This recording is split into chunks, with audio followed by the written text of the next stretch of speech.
Good afternoon. Welcome to the afternoon experiment. My name is Emanuel Livingston.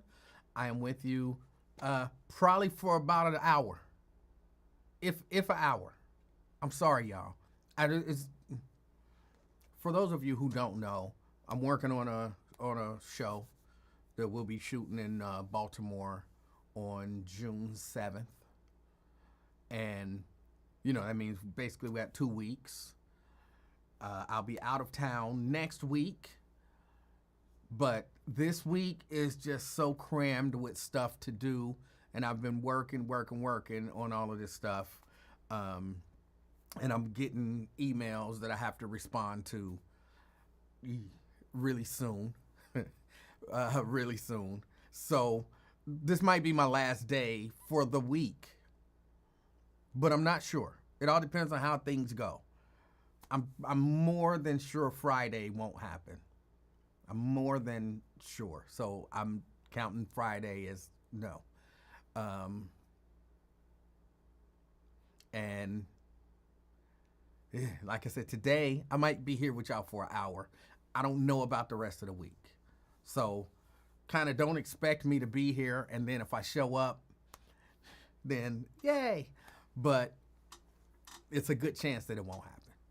It's a good chance that it won't happen.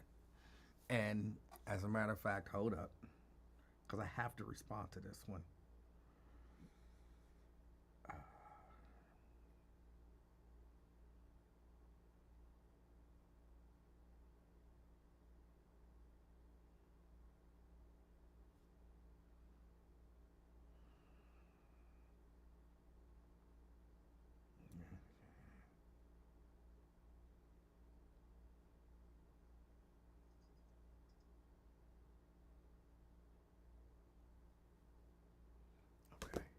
All right, so yeah. So it is what it's going to be. And then just out of nowhere, I got like 3 shirt orders that people want by the end of the week. Because I was like, okay, I could do that. And then I could come and I could, try to get this in and, maybe a little later. But later is going to be taken with people wanting shirts. It's a good problem to have. People want you to work for them and pay you to do it. It's a good problem to have. So how's everybody's day? It is cold. I'm cold. Just outside, cold. Yesterday was sunny, but it was still cold. I know I'm complaining, but I won't be one of the people complaining about the heat. When y'all like, ooh, it's 105 degrees, I'll be like, ooh, it's 105 degrees finally. So, yeah, man, I'm ready for the summer weather to get here. But let me say hello to everybody who said hello to me. I feel like I started the show. I wasn't complaining. I was just kind of updating y'all to let y'all know what's going on. Lewis Talbert. Good afternoon, Lewis. Robert Willis in the house. Good afternoon, Robert Willis. And Erica Hummins out there representing Reading. Good afternoon. All 3 of those people are checking us out on YouTube. It seems like YouTube gets the feed first and then Facebook. I don't make it that way. It's just the way it is. So good afternoon. Anthony Prosser in the house. Anthony Prosser in the house. He's first on Facebook. And then, of course, the angel herself, Dina Johnson in the house, rounding out the top 5 and those 2 are on Facebook. Good afternoon to you guys. Good afternoon. I appreciate y'all sharing a little bit of time with me. Marie Smith out there in North College Hill, good afternoon. Good afternoon.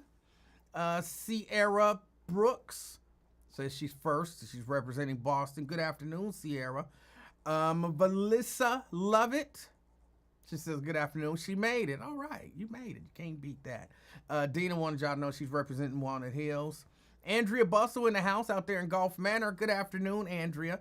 Jerica Vaughn.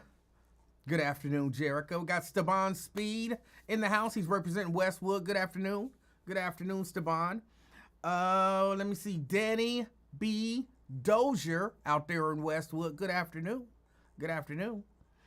Let's see. Terry Anderson representing downtown. Good afternoon. Got Twin in the house. Twin in the house. Good afternoon, Twin. Let me see. Sierra said, I missed it. When should we start expecting you to be absent? Really tomorrow. I might be here tomorrow if everything work out that way. I have no intention on not being here, but again, well, you know, Sierra, you got a show coming up and you got stuff to do. So I'll do my best, though, for real. I'll do my best to be here. DeAndre Crosby, good afternoon. Got Brian Taylor in the house. He says, Glendale.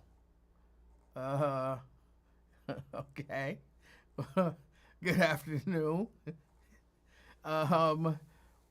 Regina Denson Griffin out there in Madisonville. Good afternoon. Sierra says it's 82 here. It is cold. What is the temperature? It's like if it's in the 70s, I'm shocked. What is the temperature? Oh, 72, but it's misty. It's misty. Because what's happening out there ain't even, I wouldn't consider it drizzle. It's just a mist falling. I don't know why this meant mist. Janice Robinson in the house. Good afternoon, my favorite. Janice Robertson. I say Robinson, I think. Robertson in the house. Good afternoon. Got Deborah Simmons in the house. Hello, Deborah Simmons. Thank you for checking us out. Victoria Smith. Hello. Hello. Let me see. Lamont Jones says, Grand Day, powerful, royal people representing Westwood. Good afternoon. Brenda Burt, she says, good afternoon, all. All right, that includes me. Al Johnson, representing Butler County, Ohio. All right, good afternoon. Valerie Davis also says, Grand Day, powerful, royal people, representing Green Township. All right. Is Lamont and Valerie the same person? I don't think so, but you know, I never know. Randall Wilson, the incomparable Mr. Funky in the house. All right, well, thank you for checking out the show. James, because I don't think I've seen you on here before, so I appreciate you checking us out. James Benta in the house out there in Washington, right? I don't remember what city, though. Fame, representing Gross Beezy. Good afternoon. We got Mary Birch Lavender in the house out there in White Oak. Good afternoon. Good afternoon, Kim Moore Eberhart in Bond Hill. Good afternoon. Let me see. Oh, it was a Charlie Murphy reference. I missed it. I'm sorry. Victoria Smith. She says, it's cold. The heat is on. Yeah, it's cold. I don't like this. Albert Caldwell, good afternoon. We got Drea in the house from Sycamore Township. Good afternoon. Good afternoon. LaDonna Howard. All right. On her way to Western Hills. Tanika out there in Orlando, Florida. Good afternoon, LaDonna and Tanika. Shahira. Bond Hill in the house. Shahira.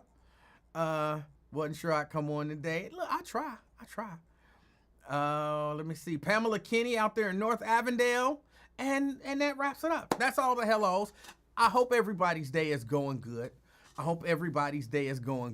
Y'all know I still be trying to keep up on this daggone Diddy trial. Y'all know I can't do a whole lot on the Diddy trial. But someone that worked for him, and again, y'all please forgive me. This is another reason why doing this week is going to be a bit of a problem, is because I just barely got time. Like, I didn't get a chance to listen to the Lincoln Ware show today. I didn't get a chance to watch the news. I glanced at a story, so I don't remember the names, but they were talking about a witness on the stand in the Diddy trial talking about,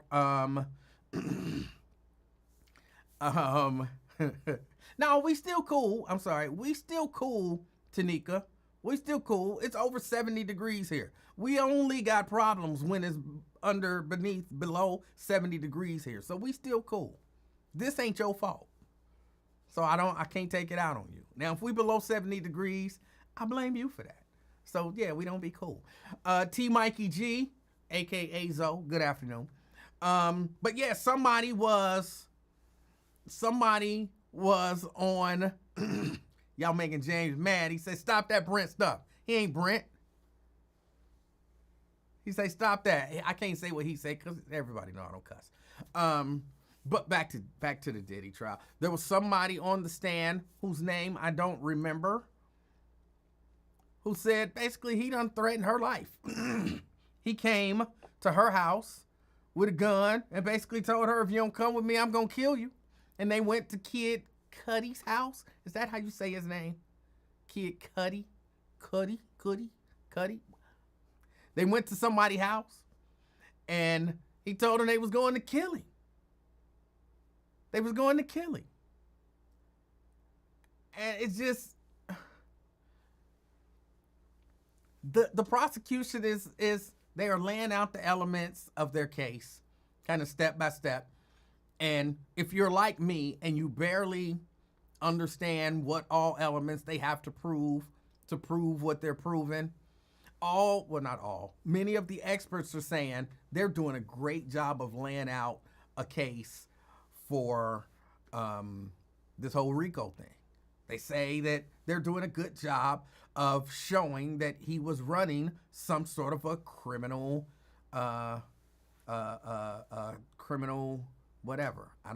The words just slip my mind because I'm sitting here looking at the chat over here. But he's running a criminal enterprise.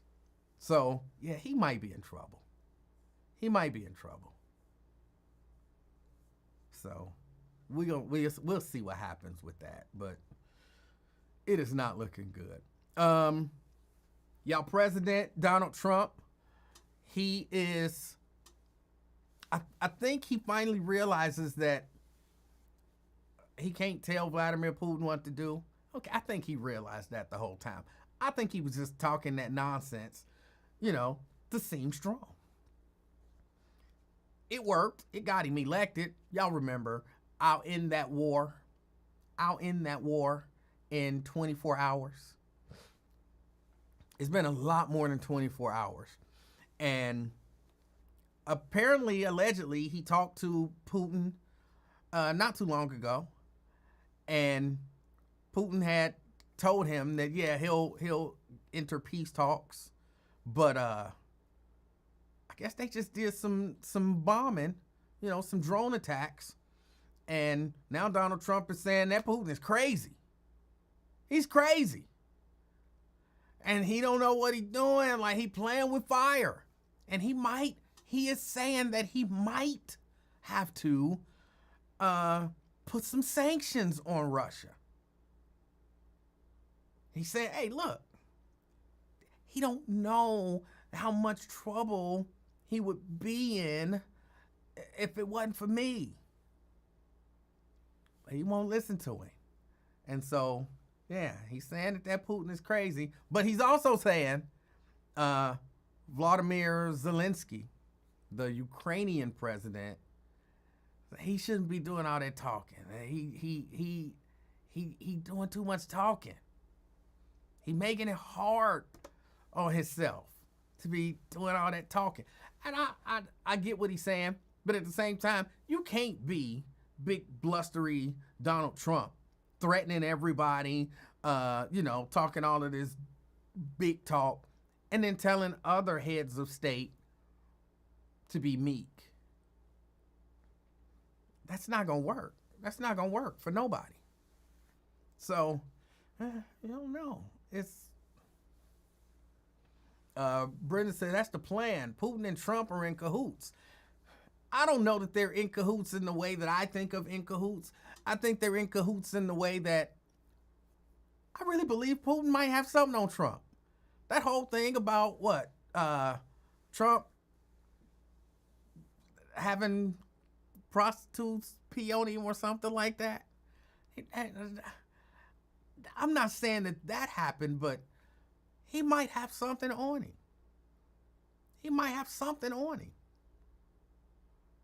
And so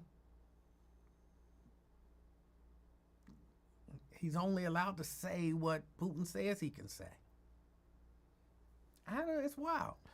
Timothy said, I thought we already had sanctions on Russia. Yeah, but they can always up the sanctions. I don't know exactly what the sanctions are that the Biden administration put on Russia. I know they put some sanctions on Russia. But you can always go harder. And there are a number of, what was it? See, I can't remember these people's names. I need these stories right in front of me. But a few Republican senators and representatives, even higher up Republican senators and everything, I believe even Lindsey Graham is saying, hey, look, it's time we do something about Putin.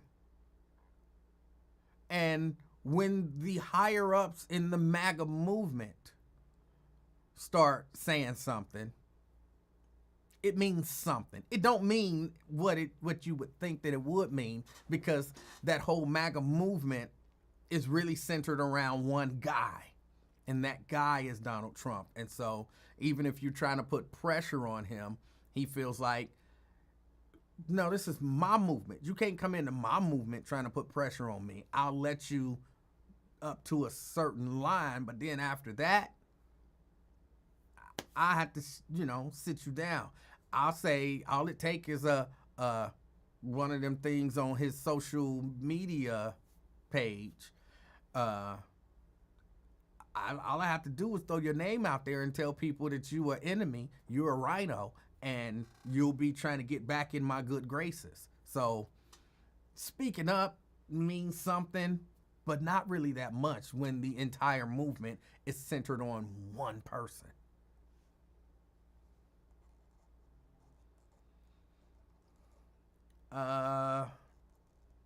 Janice says Trump is going to F around and find out messing with Putin. Unfortunately, we'll have to suffer too.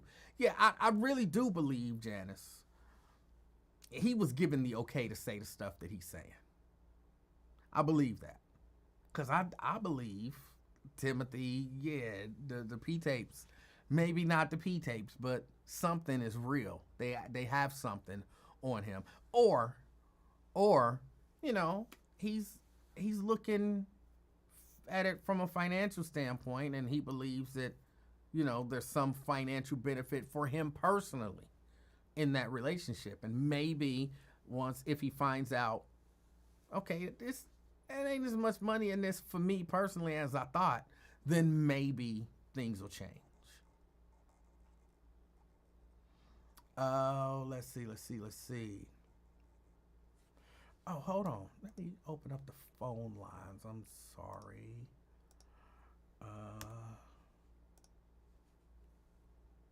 Do that there. Okay, open up the phone lines. So the phone lines are open if you want to call in. Twin says, I agree. Putin has something on Trump, just like that Jeffrey Epstein did. You are so frustrating, Twin. You voted for it.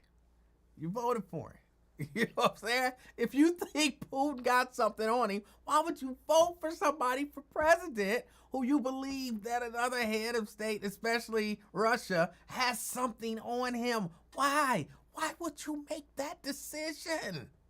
That doesn't make sense. You're frustrating. I accept, I guess to some degree, I respect the idea that, hey, I believe, you know what I'm saying? He got something on him, some just don't seem right, and that you can come to those conclusions. But that makes it even more frustrating. Because this is not anything new. Like, this whole piece of their, whatever it is, relationship is not new.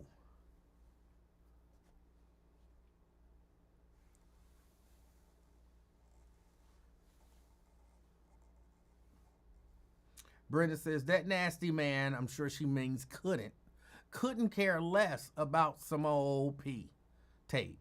Trump owes Putin. All right. Daryl says, Putin definitely got the P tape hanging over his head. Trump likes to be peed on. That's why he orange. I don't know if that makes you orange. Cassie wasn't orange. The EU has given the go-ahead for Ukraine to use long-range missiles from them. Okay. Everybody, I don't think most people are not in favor of war. So nobody's sitting back cheering like, yeah, go blow them up. Yay. Everybody, I think, would hope that they would come to some peace talks and that the world would stand behind Ukraine and demand that Russia stop. But that, in all reality, that's not the way the world works. Like, even interpersonal relationships don't always work that way. Like, people aren't, I learned this a long time ago. People don't wholeheartedly back the person. If you got two people going at it, either physically or rhetorically, one person was minding their business, another person decided to start something. People come in and they see it, and they can know that person was minding their own business, and that person just came in and started something out of nowhere.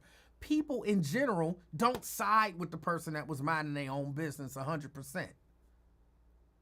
As a matter of fact, a lot of times people say to the person who was minding their own business, oh, you went too far when you said that. Oh, you went too far when you did that.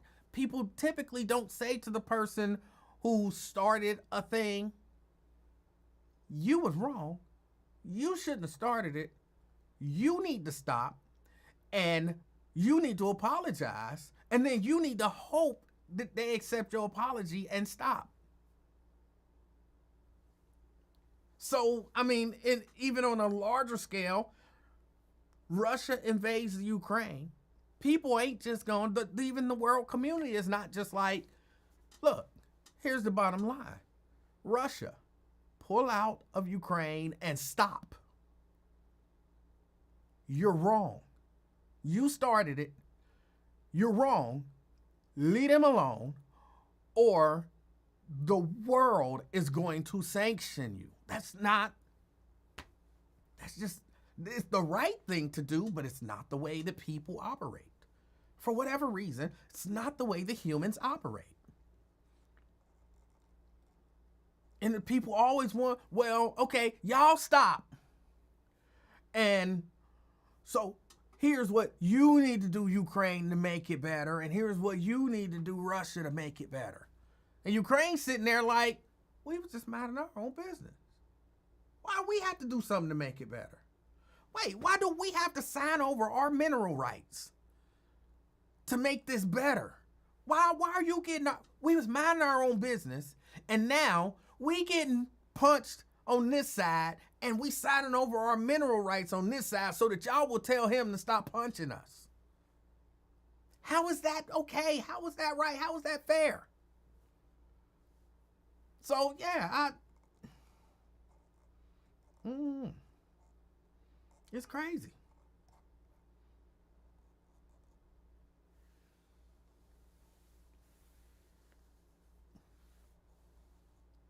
Janice says Trump really doesn't understand all of the parameters surrounding the political dynamics between the U.S. and Russia. That's why Kamala Harris said the dictators will eat him alive.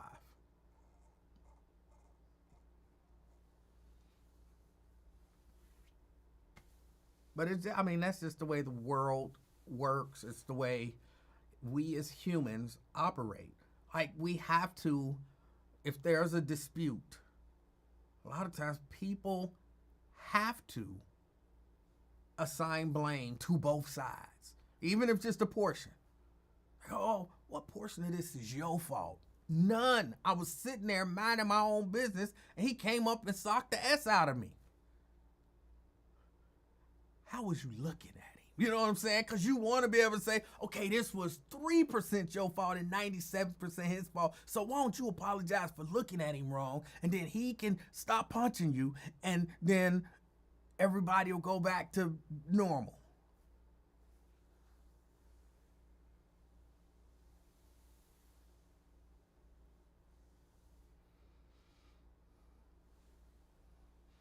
Jen says, kind of like how America is doing African Americans, and kind of how America does other countries. How America does other countries. I was sitting and I had a long conversation with a gentleman from a nation in Africa, and I was asking him about his and his people, their perception of America. Asking him about their perception of America. And look, some of this stuff, of course, I already know. Some of this stuff, the images that your regular run-of-the-mill person in Africa and even around the world get about America, about American black people, is that we're lazy and just all this negative stuff. They hear nothing but negative about black people, unless like you're a rapper and then you're rich and all that kind of stuff. Those are the two, like, middle class America, according to this gentleman. If you live in Africa and that's through the media that you consume and how you learn about different things in the world, the messages that they receive about black people, ain't no middle class, ain't no in between. You are like a rich rapper or something, or you just some poor lazy slob who don't want to get up, who don't want to work, who don't want to do anything, who just want to live off the government. And we had a long conversation. So like I said, a lot of that stuff I already knew. But I genuinely didn't know. He says that in, I guess the majority of the African countries or, whatever, they really like Trump. They really like and support Trump. And they're like, man, this guy could run for a third term. What they like about him, which it's interesting, because it's like one of the, I don't want to say I like it about him because I understand it's just words. But when they get up, Republicans get up and say, there are only two genders, male and female. They love that. They love that. When they get up and say marriage is only between a man and a woman, they love that because it plays into their, religious values, their Christian values, their Muslim values. It plays into all of that. And for a lot of them, that's what they, that's they're raised. That's like they're a heavily, I don't want to say heavily religious, but they're heavily religious cultures over there. In spite of what maybe the Pharaoh might have you believe. Well, no, he understands that. He understands colonization and all of that kind of stuff. So he gets it. He gets that. LaDonna says they don't respect black Americans. That's not necessarily true. Maybe once again, because the messages that they've received, and again, I shared an apartment. We were roommates. When I was probably around 21, 22 for a couple of years with a gentleman from Nigeria. And to a large extent, he and his family were the same. Which is why, when I was talking to the gentleman, I didn't hear a lot that I hadn't heard. But it's not that they don't respect black Americans in the, in the way that it sounds and feels. It's if everything that you've heard about somebody is that they're lazy and shiftless, they don't want to work, they just want to live off the government and this and this and that, and then you come here and you see those people, you have a preconceived notion. But then once you start living in America and experiencing some of the same things that these people have heard about and then experienced their entire life, you begin to see, no, there are a lot of successful black people. They're not all lazy and shiftless and all of that kind of stuff. So they realize that quickly once they get here. And then, it is hard to shake or I would imagine it can be hard to shake preconceived notions that have been built in you for, 21, 25, 35 years. And then you finally come here and you have this perception of these people and you're meeting them and you're like, okay, maybe these people are the exception to the rule. Because when I was growing up, I saw all of this stuff. I heard all of this stuff. So I don't think that it's they don't respect black Americans. That wasn't what I've ever heard from any of the people that I knew, my friends and different people that I've talked to from Africa. That's not anything that I've ever heard. But they do. They love Trump, apparently. They love Trump because he's playing to that moral thing that they believe. And that's why a lot of them, and a lot of people even here, maybe didn't go out and vote for Kamala Harris. Because the Democrats do tend to, I was watching, yes, Janice, it is propaganda. I agree, it is propaganda. But you don't necessarily know that what you're experiencing is propaganda until you actually figure it out. You don't know it.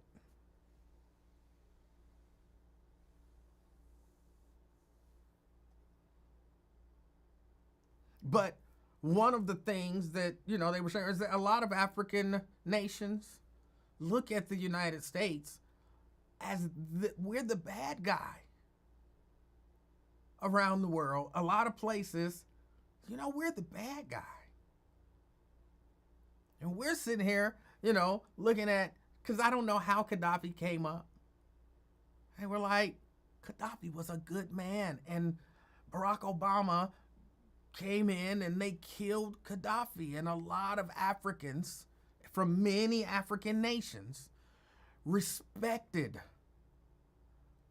He kept calling him Mohammed, but I always thought it was Muammar. But respected Muhammad Gaddafi. And I was like, really? Because I didn't know much about, follow that. A lot of that, the Libyan stuff happened when I was a very young person. All I knew was, like, ain't Gaddafi like a terrorist or a supporter of terrorism? And he began, I remember, he began sharing stuff, and I was like, yeah, I didn't know that. But he was really like, yeah, they have a lot of people, and a lot of African people and a lot of African nations had a lot of respect for Gaddafi, and they did not have a lot of respect for Barack Obama, who had him killed. So, yeah, like, we're the bad guy to a lot of people around the world. And they believe that Donald Trump is a good guy. Because, again, it's propaganda. Like, you don't know that what you see in is propaganda if you don't know.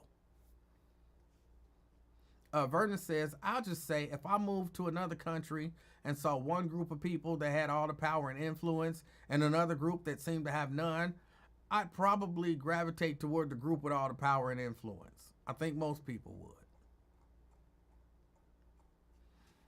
But I really, again, I'm going to just say all the people from an African nation that I know, they learn pretty quickly. Like, okay, what we heard growing up wasn't true. And it wasn't right. And, now I'm here and I see things. I can kind of see how a Black American kind of ends up like he is, because to some degree I'm becoming that same thing, because initially I think, hey, look, I'm African. I'm not a black American. And I'm different. And they'll perceive me different. And then to some degree, they do perceive me. This is what I have been told by a number of them. To some degree, they do perceive me different. I don't have what they, trying to think of the way that it was phrased to me. But I don't have the baggage that a lot of black Americans have. And so I don't, when I first got here, I didn't go into places looking at and noticing racism.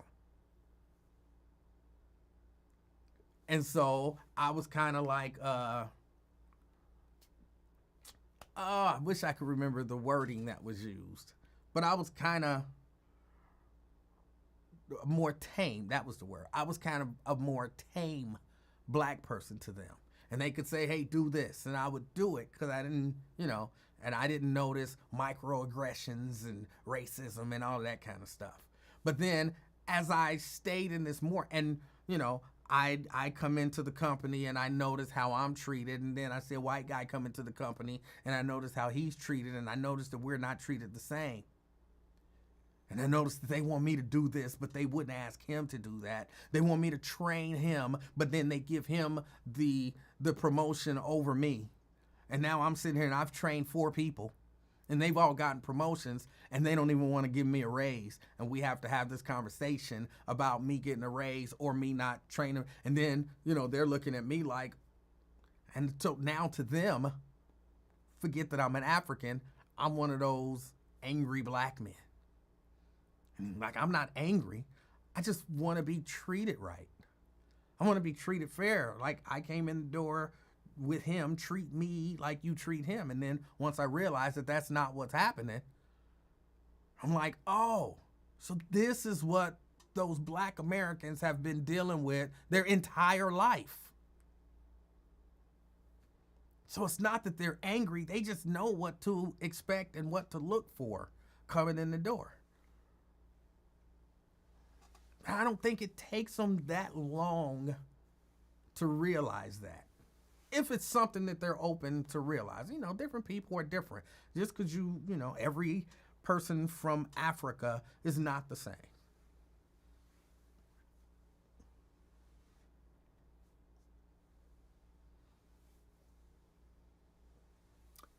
Yes, Janice.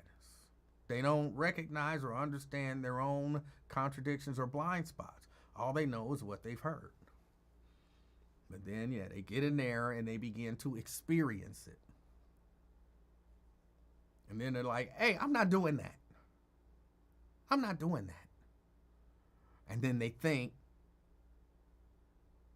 I'm becoming one of those angry or lazy or, I don't want to do the job type of people.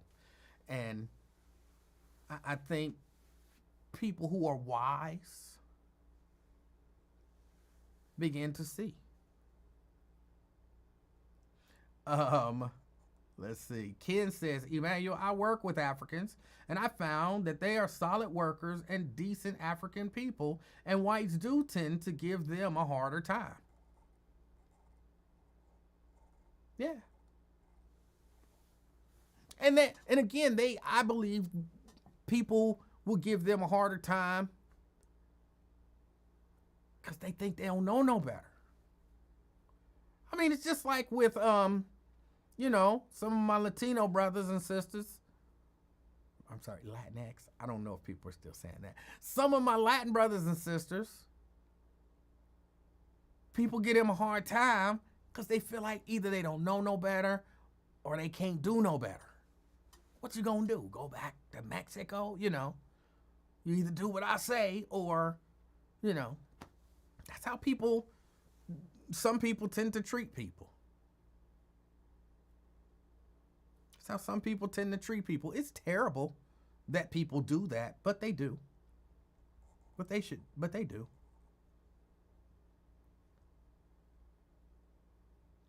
Vernon says, who should make the first gesture when Africans come to America?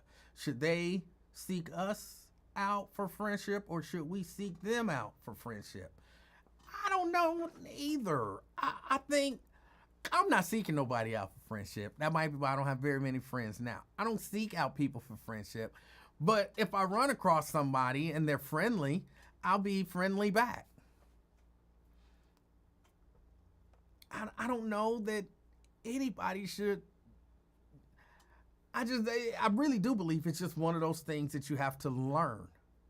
It's just one of those things that you have to learn, or that they have to learn when they come here and integrate into American society.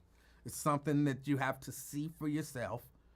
Again, because I'm repeating myself now, because you've been taught this from as long as you can remember, even if nothing else, but by paying attention to the media in your country. This is what you've been taught. And so you have to come here, you have to see it, experience it, and then you realize somebody told me wrong. Somebody done told me wrong.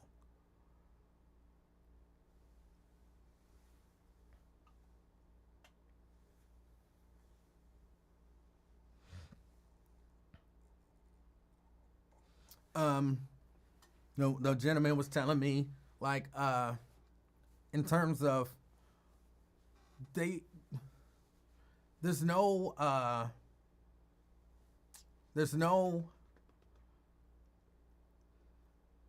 trying to think of how to say it. We had a really long conversation and it was really cool and everything. But in terms of slavery, they don't really care too much. And saying it that way ain't right. But he was saying, like, in Ghana, he kept calling it the castle. He says, the place where, they would have the slaves and everything before they shipped them out. And he's like, basically that was like right across the street. Like, I saw that place every day and thought nothing of it because I don't connect with that whole slavery thing. And it makes sense. Like, I'm not the descendant of a slave.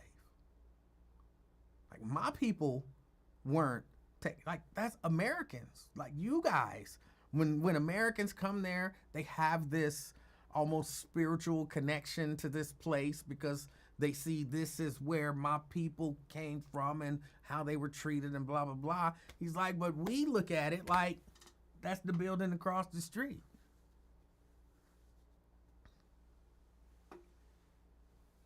So, yeah, when they understand, of course, that there's, slavery existed here in America and all of that kind of stuff, but they don't connect to it the way, of course, we do. I'm not doing it justice because, again, it's not anything that we don't know, but it was just stuff that, just in the conversation that we were having that I had never really thought of. I'd never really, even tried to think of it from the perspective of someone born and raised in a country in Africa. And then you come here and we're talking about, as a descendant of a slave, and they like, that's not me.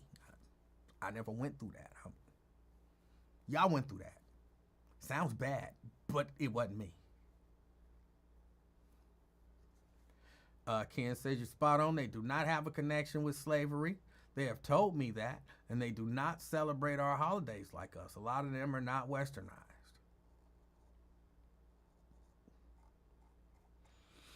Well, I think one of these days I might want to get him on the show just to have this, because he was very open to having the conversation, and, he didn't mind me telling him, like, bro, that sounds like some propaganda.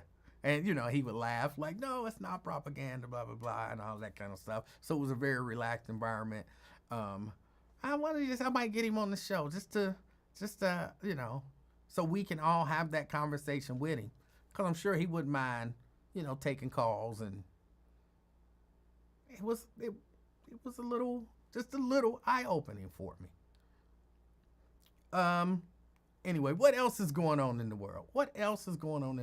I did not see the American Music Awards last night. I was too busy watching the game. My prediction. my guess is, I'm not predicting, my guess is we're going to see Oklahoma City and Indiana in the finals. Oklahoma City and Indiana in the finals. And I'll be all right with that. They should be some good games. It won't draw probably the numbers of having, New York in there. Because I don't think New York's gonna end up winning that series. We don't know, of course, but I don't think they will.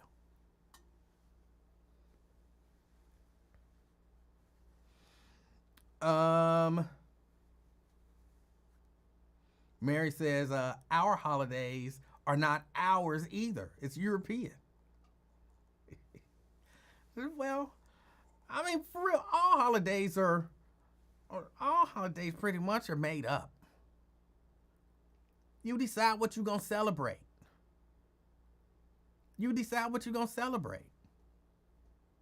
All holidays are made up. So, whatever you choose to incorporate into your life, it's okay. It's okay. Tria says she heard that J-Lo performed They Not Like Us. Did she really? Oh, let's go to the phone. Twin! What's up, E-Man? How you doing, sir? I'm all right. What's on your mind? Yeah, that was a good game. It sounded like what you said, the Pacers and OKC. I think they're going to be in the fight. Hold on. I feel like you're talking. Are you laying down again? No, I'm outside. Okay, can you speak up a little bit? Like you talking to me like, you know what I'm saying? Like a lady or something. Oh, man, why you do that, man? It makes me, do you hear how you, hey, twin, what if I talk to you like that? Hey, twin, how you doing, man? What's up with you? Hey. What's going on? You know what I'm saying? Come on, man. Talk to me like a man. Man, I just told you, man. I just woke up, really, to be honest. Okay. You didn't tell me that. You said you was outside, but. I said I just woke up, took a shower, then came and got me some air. You did not say all of that. You did not I'm telling you now. Okay. I was figuring out some numbers to play. And I'm standing on the back of the patio right now. Back porch, whatever you call this thing. All right. Well, what's on your mind? About to crash out on you. No, don't do that. Keep my composure. No, I ain't gonna do that. But yeah, it was a good game. The way the Knicks shoot too much, man. That's all.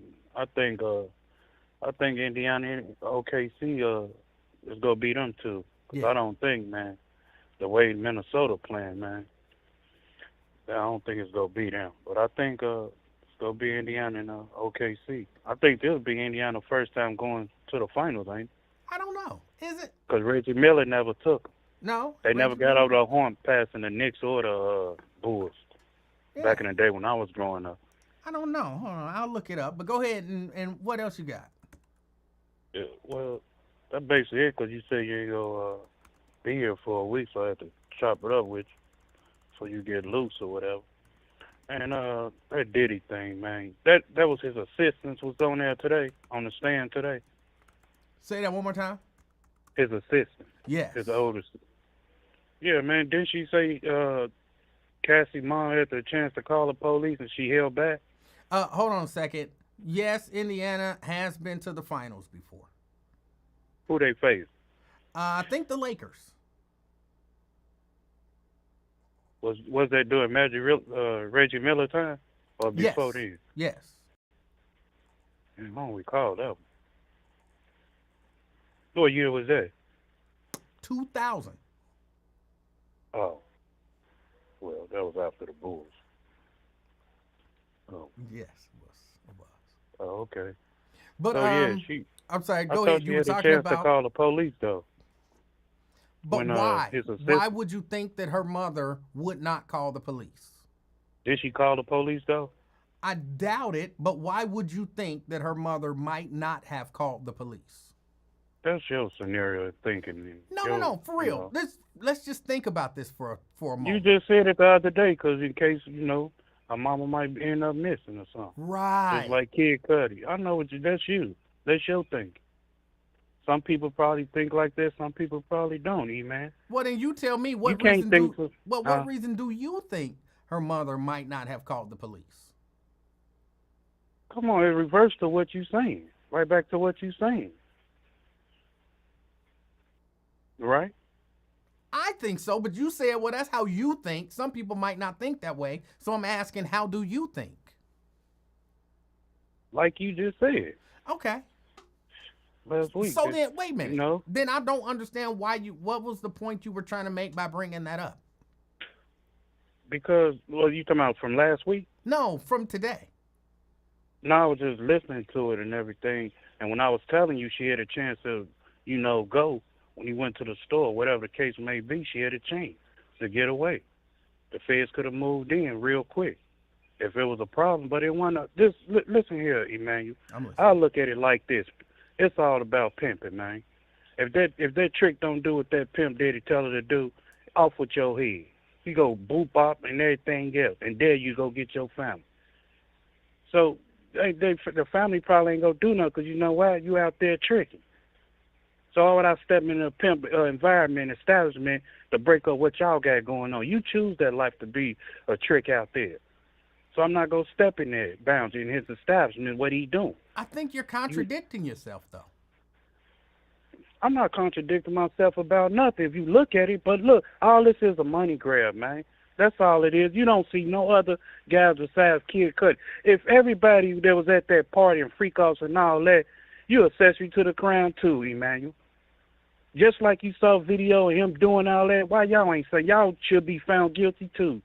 He just shouldn't be just Stevie J, his right hand man, all of them that was at that party with him or them freak offs. This goes way beyond that, man. So he might get on the stand, and if he get on that stand, which he probably not, he might be like Nino Brown. Everybody go get a case. He might tell on everybody, but he probably be loyal to the streets. I'll take it on the chin. Let me be honest. I'm confused about what it is that you're saying. You remember how Nino Brown got on the stand in New Jack City? No. I remember that. I know what you're saying when you're talking about that. I'm confused about 1 minute you say it's about pimping. And that's what it was about. And then okay. what? Once the money goes, where my money had, hey, I'm telling. And she got with that white man and everything. He said, baby, I'm tired of this will come up. And so he probably talked, tricked her ass to it because he white, and said, hey, this will come up. And that's what she went. She went to that courthouse, or the lawyers, whoever, the Me Too movement. Hey, give me my 30, 40 million. No, I ain't got it. I'll give you 20 million in 24 hours. He gave that 20 million. He settled so quick, man. That's proving you guilty right there. I would have took it to court, to trial real quick. That's why I'm confused about what it is that you're saying. Because on one hand, you're saying, Sean Combs is wrong. And then on the other hand, you're saying Sean Combs didn't really do nothing wrong. Cassie them just trying to take his money. Ain't no wrong with no baby oil. Ain't no wrong being a freak. Now, you put your hands on somebody, that's a different story. But you baby oil and being a freak is two different things. Only on one person, whatever. Or whatever. The only thing I see is Cassie at this whole point. You blew up Kid Cudi car. All right, stay out my business, nigga. Stay out my business before something happened to you. That happened every day. Stay out my business. You ain't got nothing to do with this. Stay out my business. And so, he got caught in his fee-fees puffing. Hey, he had to, blow the man cover if he did. He say he did. But people say he did the way, he got in his feelings. But as I look at it, man, this whole scenario, man, that man, he should go home. I mean, he should do some jail time for, beating the brakes off of her. But other than that, man, it's about a freak, man. Ain't nothing but a freak. That's all it's about, man. And then you gotta, if he did something to be Notorious B.I.G. and Tupac and other artists, you have to pay for that. Just like Suge Knight. You paying for what you did to other people. That's just no murder. You killed that dude. You paying for whatever else happened did to people, man. He really is kind of just paying for the murder. He ran that dude over and killed him. That's why he in jail. He ain't in jail for the other stuff. It was coming along, though. I'm pretty sure that other guy that's locked up, Keefe G, whatever his name, it's more to it. He probably like, yeah, sure, gave him the money to, set up the murder type. They know what's going on, man. Them white folks know definitely what's going on. They keep other white folks around to see how, to keep wiretaps on you, see what's really going on, how you running.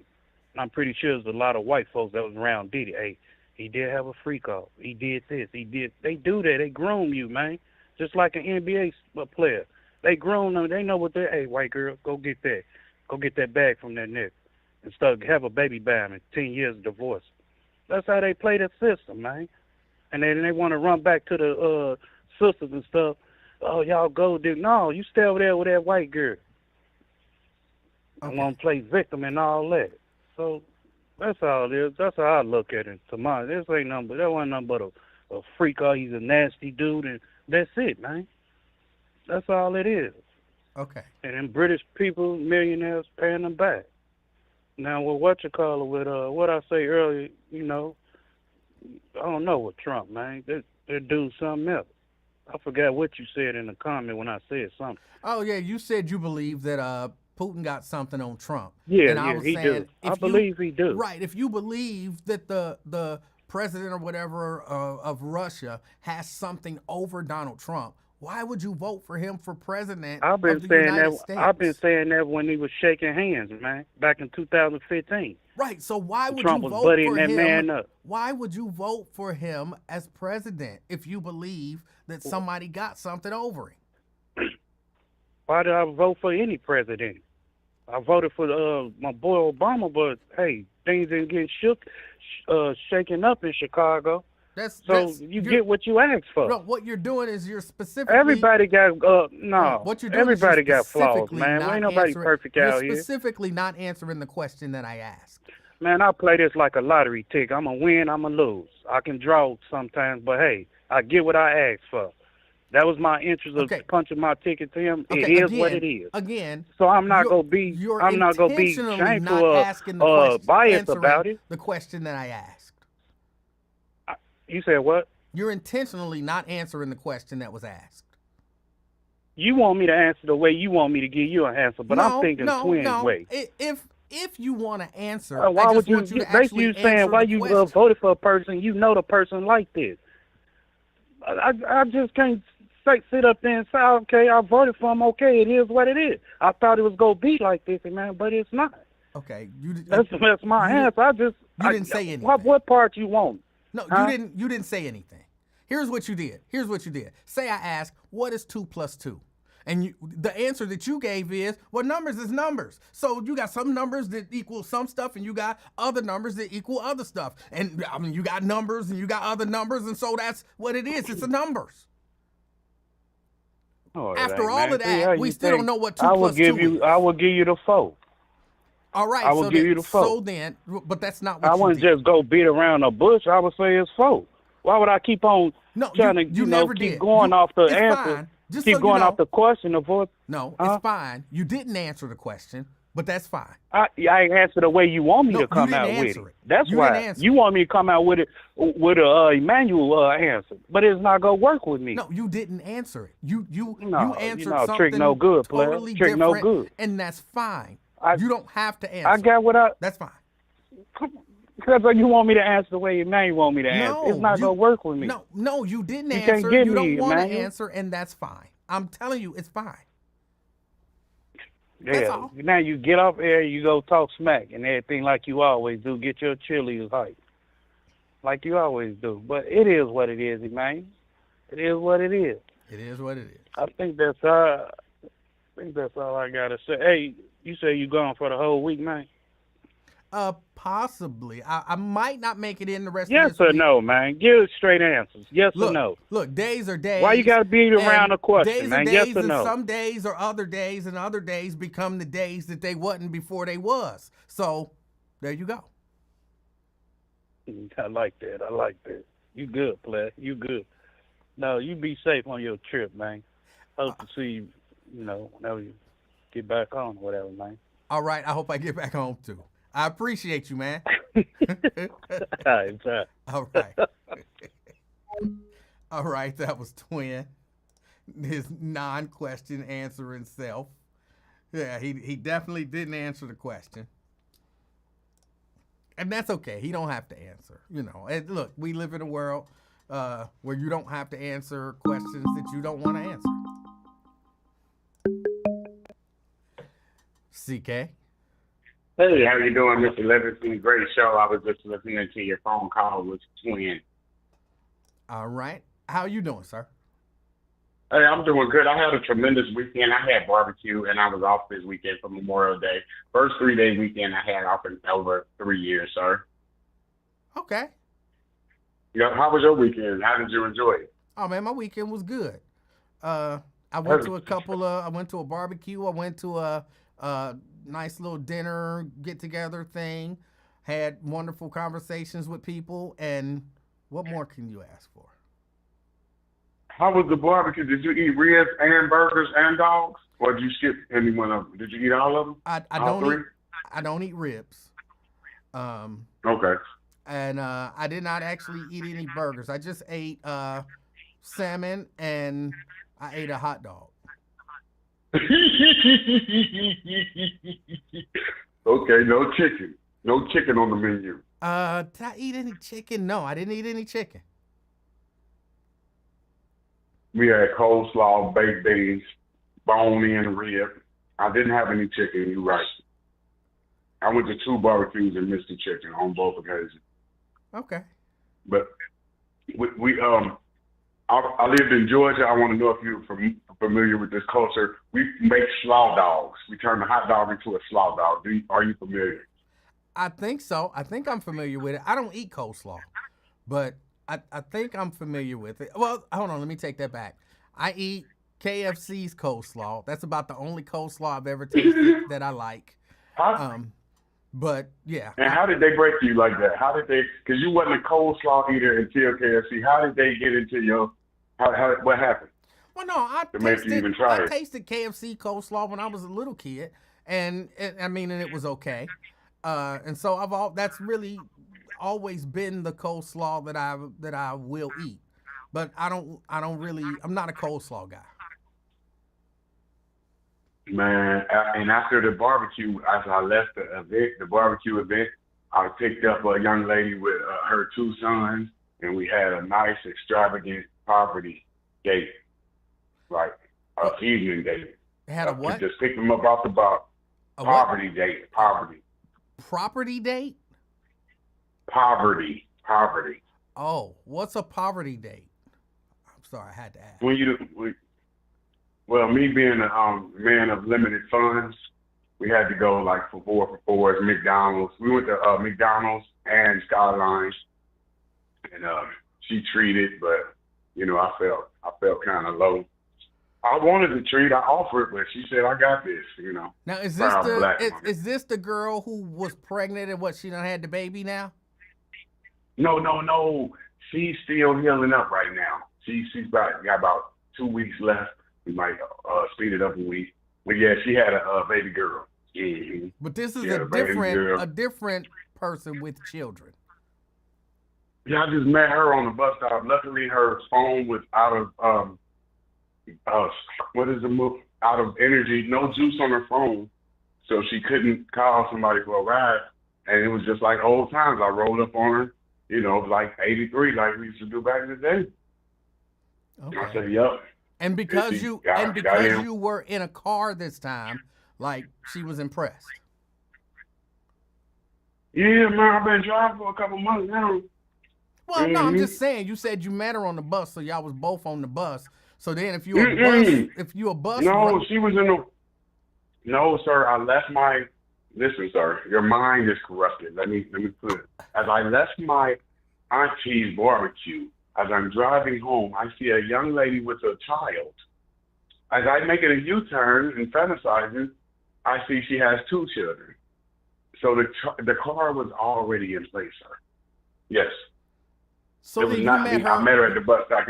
I just drove her. past her while she was sitting at the bus stop. Okay, look, we need to come to an understanding about certain things about the English language, because when you say to me, "I met this young lady on the bus," I think At the that bus means stop. that's No, not your mind makes up words. I said I met her at the bus stop. I'm pretty sure you said you met her on the bus. No, you always do that. No, you do that. I'm just saying, this time you need to take the L. I said I met her at the bus stop. This is your mind. See, you are what you call a liar. So you always think everybody is lying to you. No. This is your word. Just like you just lied to me because I didn't say. I said I met her at the bus stop. I know what I said because I'm telling you what happened. I'm living the truth. So it's easy. Hold on, CK. Hold on. Just because I could be wrong.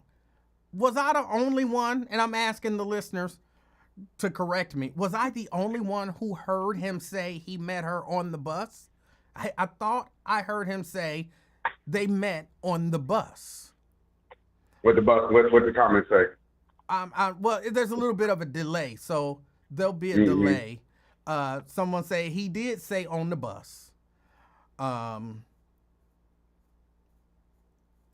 people just saying damn. Okay. Well, nevertheless, I met her at the bus. Like I said, I'm driving. I've been driving. I told you about that. It ain't like about life story like I just told you Friday. Oh, I was on the bus Friday. No, I've been told you I've been driving. You got to keep up with the life story. See, I know people way better than they know me. That's why I'm superior to most people. Most people are faking the funk. That's why I can get on here and talk about myself. Everybody else, when they talk about themselves, they are, oh, I stole a cookie. No, I can tell you the worst things about myself. You don't have the ability to do that because the worst things about yourself, you're ashamed to share with people.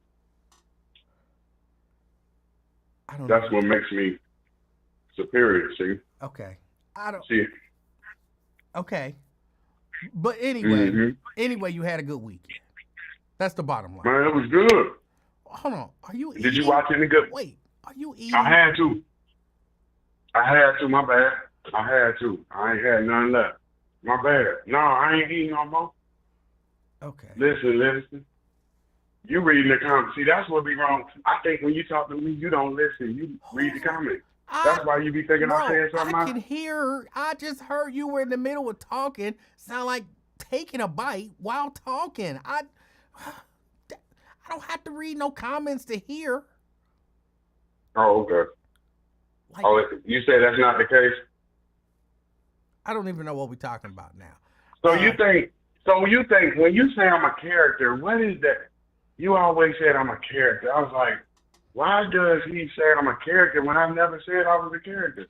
You just assumed I was a character? No, I am assuming that the real CK, like you're playing a character on the radio. Like, you know how some people exaggerate certain facets of their personality because like I believe Twin plays a bit of a character too. You know, Twin plays a gangster on the radio.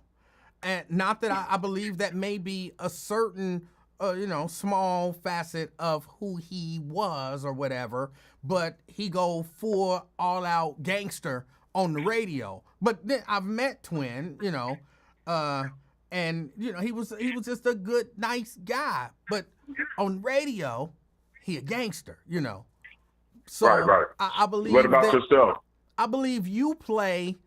Oh, how do you say it? Because you play a slightly mentally challenged person on the radio, but I don't believe that you are even a little bit mentally challenged.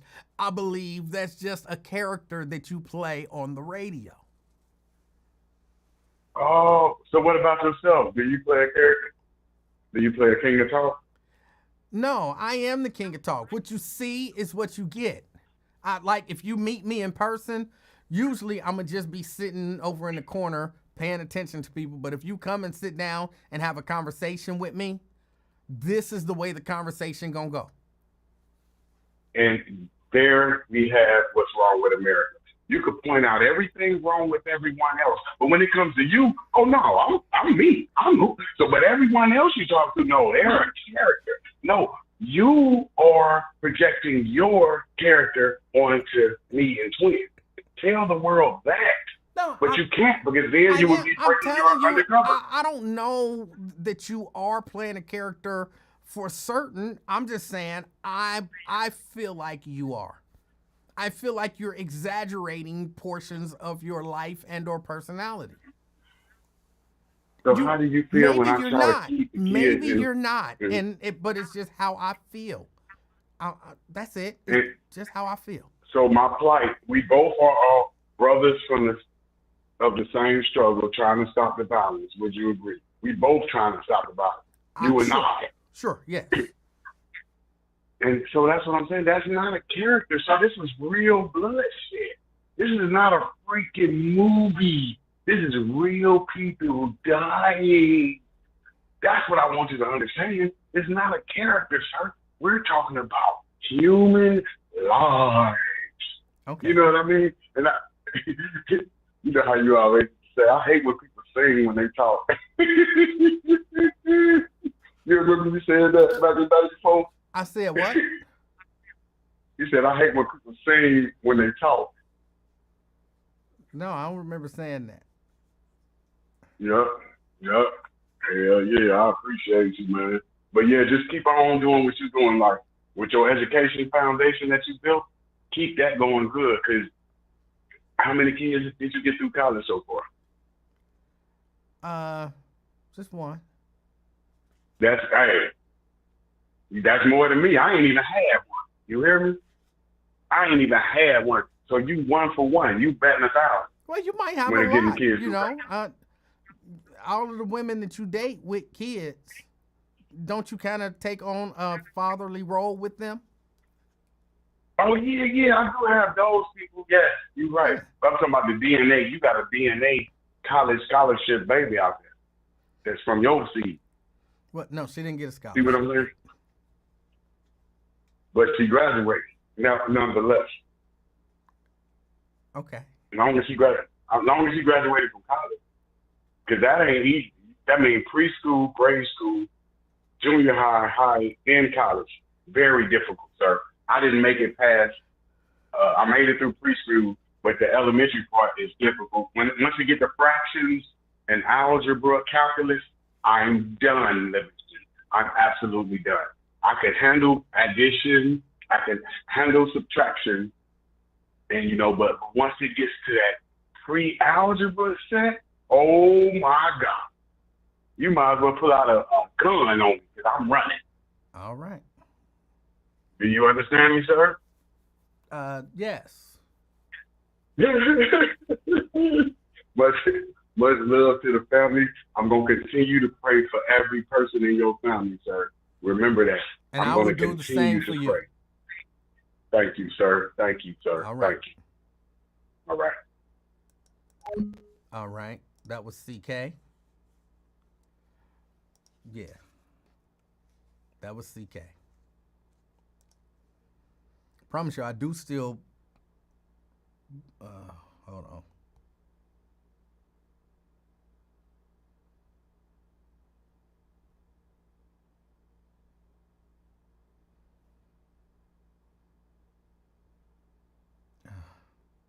Sorry.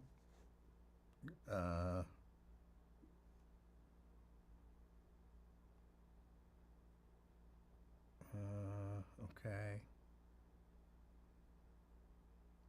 Yeah. Okay. Sorry, y'all.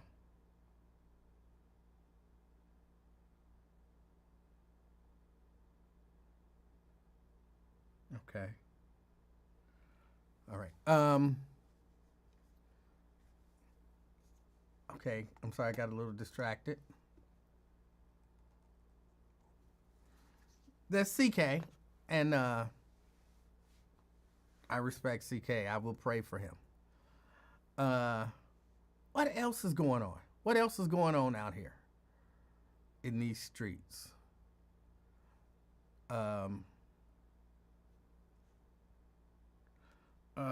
Okay. It looked like I'm gonna have to get out of here in just a minute. Anybody got anything else?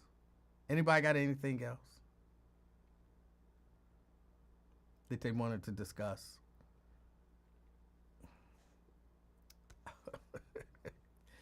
Anything?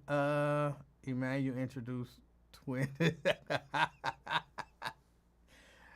Twin and CK was already Y'all were already familiar with Twin and CK even before I got fired from the radio station. So,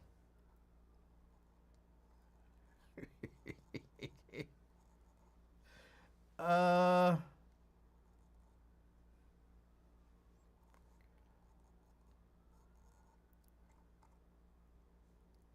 yeah, that's all I got. Is that was CK.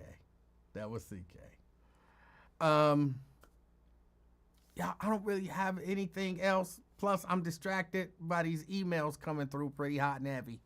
I don't know why I keep saying hot and heavy. I'm a little distracted by the emails coming through. So again, let me say, you may or may not see me tomorrow on the air. I may or may not be here. I intend on being here. I would say it's probably 70-30 that I will be here on Wednesday and Thursday. It's probably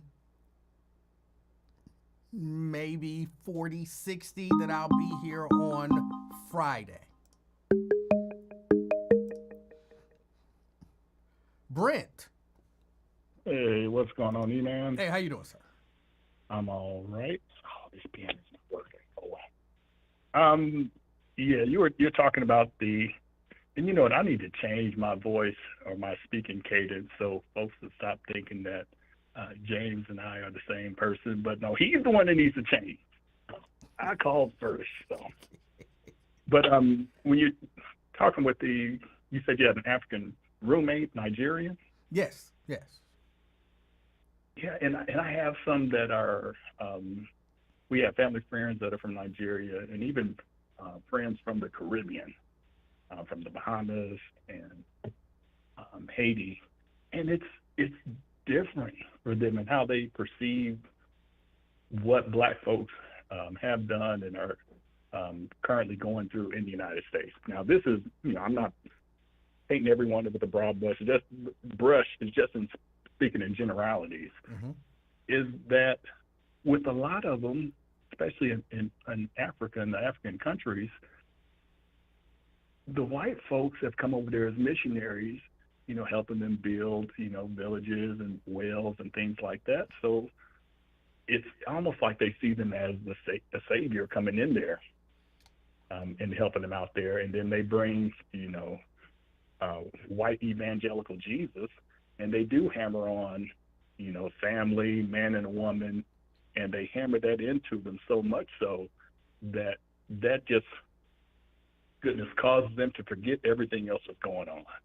They don't care about anything else, and they just say, well, God will work everything else out. But, marriage is between a man and a woman, and that's like a lot of those, well, not a lot of them, but is it Ghana? Is that the country that has essentially the death penalty if you're gay, or some harsh sentencing? I'm not sure if they have the death penalty, but one of the gentlemen that I was talking to over the weekend was from Ghana, and he shared there's a bill now going through their legislature where, if I understood him correctly, like if a gay couple, for example, like say I own a facility, we rent out our facility for events, and a gay couple wants to come and have, some sort of a party reception or something like that at my event center, and I rent it to them, and they get caught having a gay event, I can get 10 years in prison for renting my center to them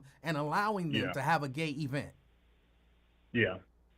Yeah, and a lot of those laws they're getting from right-wing or, white Jesus Christian groups here in the United States, because they are so tied into the evangelical church, that a lot of them are that, even from the church I used to attend, they've sent missionaries to Africa, to South Africa, and goodness, I want to say they're also in Nigeria, out in the country where they're trying to, help guide their perception of Christianity and what they're teaching, because they do a lot of mixing between local customs and, what the white folks have told them, and really don't understand the Bible, because they're, limited in they essentially mimicking what other people have done, and that's why you see a lot of these videos to where we act a fool over here, but a lot of the videos from a religious standpoint where you got the pastor walking on folks and just craziness of like, oh my goodness, and it's sad in a lot of respects. So they're a couple of folks I know, they're doing some good work over there, and they come back every year to help raise funds so they can go back and train some more pastors, train some more people that are training pastors, and that level of commitment that they had where they sold everything and moved, man, that's respect. But I don't think I can do that to give up everything that I know from what I know now. But yeah, so it just including when it comes to issues with George Floyd and things like that, they and once again, speaking in generalities, they don't have that connection of what happened or really understand what happened during the civil rights movement and things like that, because it's definitely not being taught in the schools. Right. And especially if they go to a Christian, white Christian school, they're not learning it. So they're sitting there left with that huge piece of information where they don't understand. They don't know what they don't know. And if they know, a lot of white folks, if they see that you're not black, they're going to treat you better. Whether it's, implicitly or explicitly, they're going to, it's so ingrained in them that, we got to keep the black folks down. Anybody that looks like them, okay, you're black when we pull you over, but, you're Nigerian, you speak with an accent, they may treat you a little bit differently. So, and they know that. And it was kind of wild. One of the things that, he brought up was about the whole civil rights struggle, and, they weren't all that aware of the civil rights struggle. He said, but we knew who Martin Luther King was. I mean, he came to Ghana and he spoke and, said some powerful things. So we were aware of who Martin Luther King was, but we weren't fully aware of the fight for civil rights because, again, the propaganda that we were getting was just black people are lazy. And so I guess they kind of looked at Martin Luther King as, kind of, he's a good guy and he wants peace and all that kind of stuff, but they didn't really tie it to he's having a hell of a time over there in America or the United States because they, they don't have equal rights. Yeah, they were talking about white folks, the white American education system. So that's all you're gonna know about Martin Luther King Jr. I have a green speech. They probably said that before. Not the content of your character, not the color of skin, but the content of your character. They know that part, but they don't. They don't know what happened before that, where he said America has written a check that's insufficient funds. Right. Why was he in a position to be advocating for judging people on the content of their character, not the color of his skin? Like they didn't teach that deep into it. Yeah, and probably the folks that was that could have taught it didn't know it either. So it's one of those cycles that we just have to break, and unfortunately we can only force the American education system to teach our people, but so much. And that's where we have to step up. We have to do a better job with teaching our children and nieces and nephews and learning ourselves. Because there's a lot of things that I don't know that I'm learning, like with Fannie Lou Hamer. She had something called Freedom Farms, to where, goodness, she had, I think I may be getting it wrong a little bit, but essentially they had like a pig bank, to where you can go, if you were a family, you can go get a sow that was pregnant and you take care of that sow and everything, and you raise those piglets, and then the only thing they require of you is to give that sow back, and then you can take those piglets and send it over to, the next neighbor. So it was like, what Ujima, Collective Works. So she had that going on well until, I want to say like 75, but unfortunately I haven't found the backstory.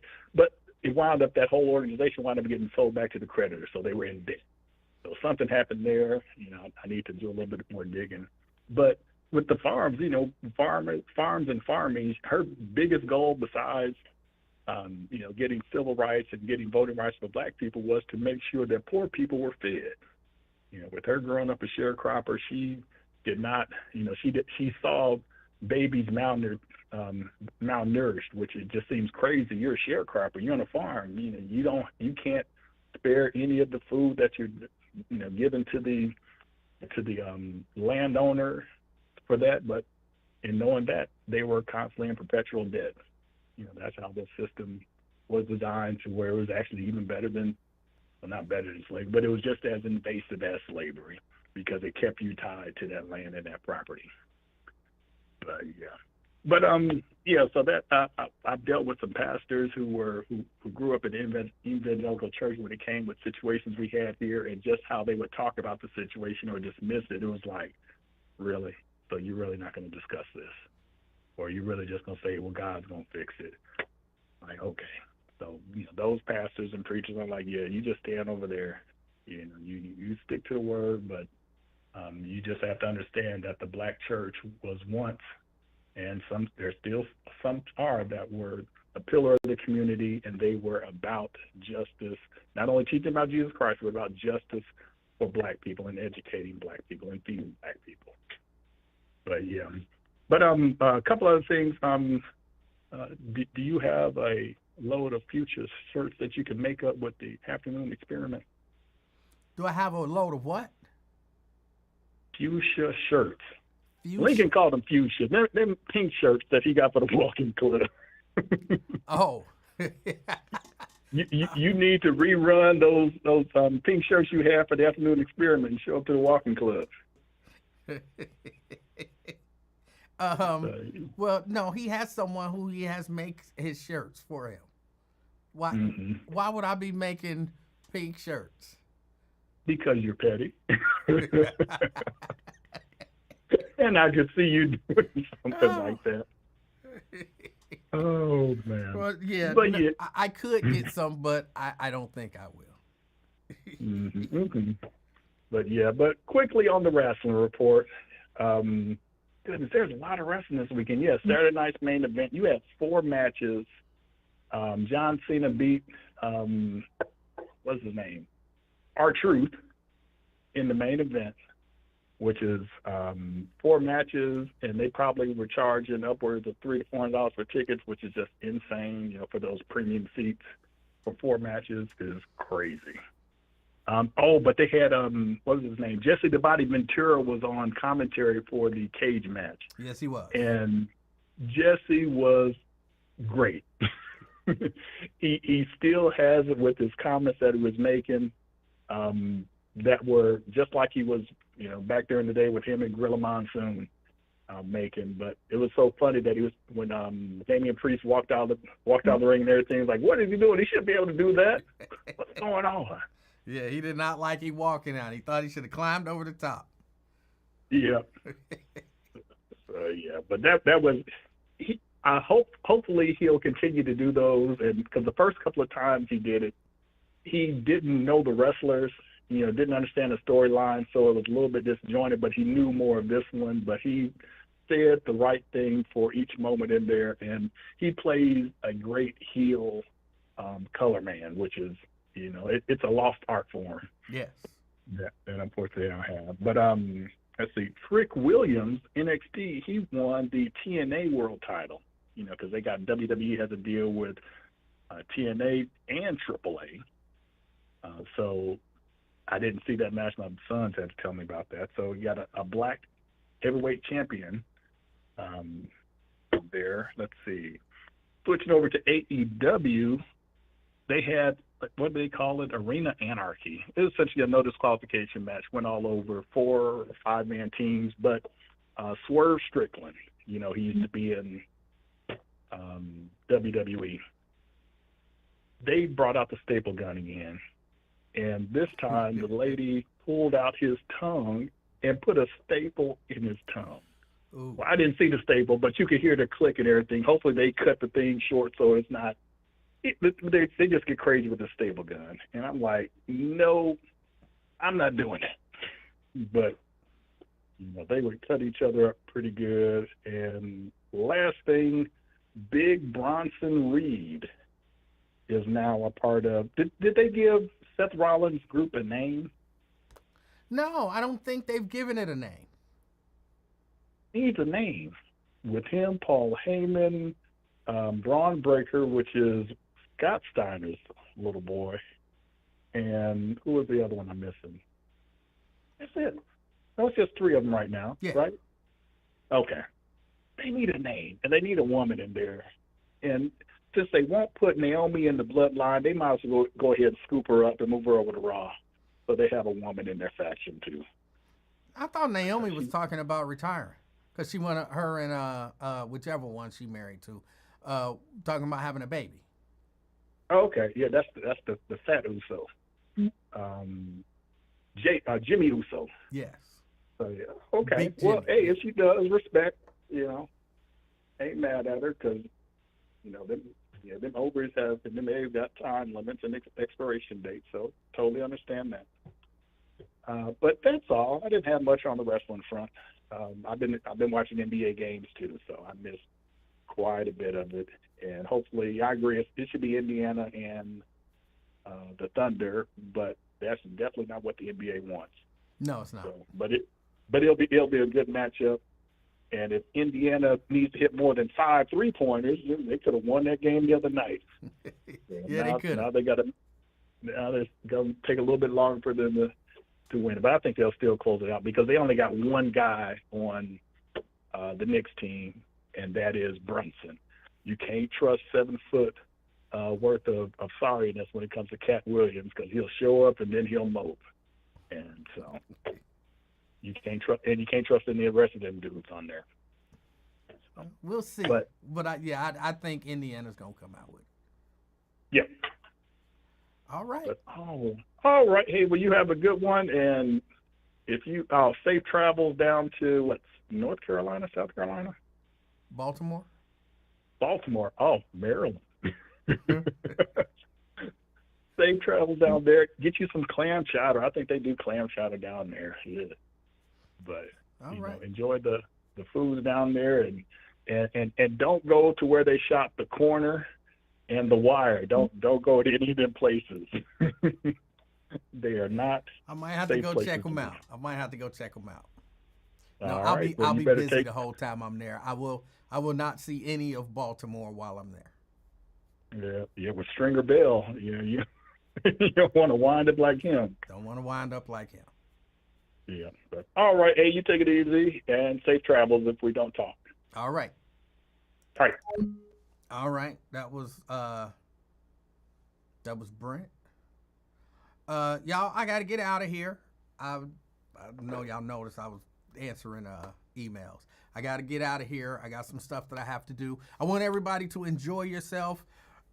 Stay warm, because again, it's cold and at least it was misty out there. So enjoy yourself, stay warm, and as always, hold on, I gotta get ready over here. As